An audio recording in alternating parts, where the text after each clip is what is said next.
Selamat datang di Geografi Channel. Kali ini kita akan membahas mengenai sebaran wilayah rawan bencana dan lembaga penanggulangan bencana.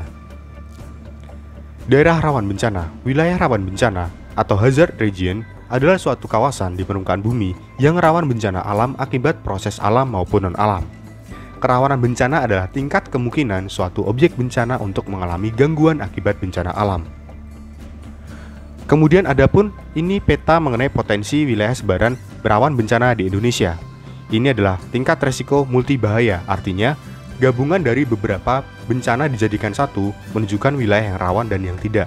Misalnya dari bencana gempa bumi, gunung meletus, tsunami, kebakaran, banjir, dan tanah longsor.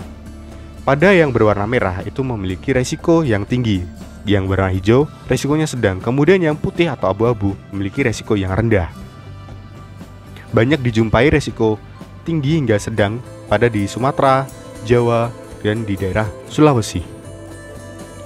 Kemudian kita melihat dari peta indeks ancaman bencana banjir di Indonesia. Berdasarkan tingkat kerawanannya yang ada pada warna merah, di daerah Papua, Nusa Tenggara, Kalimantan, dan juga Sumatera, dan serta beberapa titik di wilayah Jawa memiliki resiko yang tinggi untuk terjadi bencana banjir.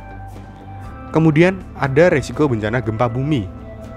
Dari ujung pulau Sumatera, Jawa, Bali, Nusa Tenggara, Sulawesi, dan Papua, serta Maluku memiliki resiko gempa bumi yang tinggi karena berada pada jalur lempeng atau patahan tektonik. Yaitu ada 3 lempeng, yaitu lempeng Eurasia, lempeng Indo-Australia, dan lempeng Pasifik.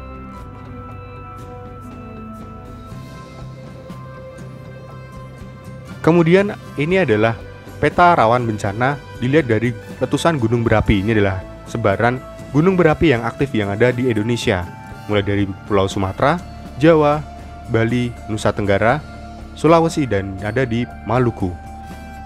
Gunung api erat kaitannya dengan lempeng tektonik. Jadi peta risiko bencana tsunami, gempa bumi, dan gunung api hampir-hampir mirip. Selanjutnya kita akan membahas mengenai lembaga penanggulangan bencana atau lembaga yang menanggulangi urusan bencana. Ada BNPB, BPBD, PVMBG, Basarnas, dan BMKG. Kita akan bahas satu persatu. Yang pertama adalah BNPB. Fungsi Badan Nasional Penanggulangan Bencana adalah untuk merumuskan dan menetapkan kebijakan penanggulangan bencana dan penanganan pengungsi dengan bertindak cepat dan tepat serta aktif dan efisien. Kemudian ada pengkoordinasian pelaksanaan kegiatan penanggulangan bencana secara terencana dan terpadu serta menyeluruh. Jadi BNPB ini adalah Badan Penanggulangan Bencana dalam skala nasional. Adapun juga dalam lingkup daerah atau kawasan masing-masing daerah, yaitu disebut dengan BPBD atau Badan Penanggulangan Bencana Daerah, adalah badan pemerintah daerah yang melakukan penanggulangan bencana di daerah. Badan ini dibentuk oleh pemerintah daerah melalui koordinasi dengan Badan Nasional Penanggulangan Bencana atau BNPB. Biasanya masing-masing daerah atau provinsi memiliki BPBD-nya masing-masing. Kemudian ada PVMBG atau Pusat Vulkanologi dan Mitigasi Bencana Geologi, berada di bawah Kementerian KSDM. Fungsinya adalah untuk pengelolaan informasi potensi kegunung apian dan pengelolaan mitigasi bencana alam geologi. Biasanya ketika terjadi aktivitas vulkanik, maka PVMBG akan memantau untuk memberikan peringatan atau potensi sejauh apa kerawanan pada daerah tersebut. Selanjutnya ada Basarnas atau Badan Search and Rescue atau Badan Nasional Pencarian dan Pertolongan Nasional. Adalah lembaga pemerintah non-kementerian yang bergerak di bidang pencarian dan pertolongan. Pencarian dan pertolongan yang dimaksud adalah segala usaha dan kegiatan mencari, menolong, menyelamatkan, dan mengevakuasi manusia yang menghadapi keadaan darurat atau bencana atau bahaya dalam kecelakaan, bencana, atau kondisi yang membahayakan manusia. Kemudian yang terakhir adalah BMKG atau Badan Meteorologi, Klimatologi, dan Geofisika.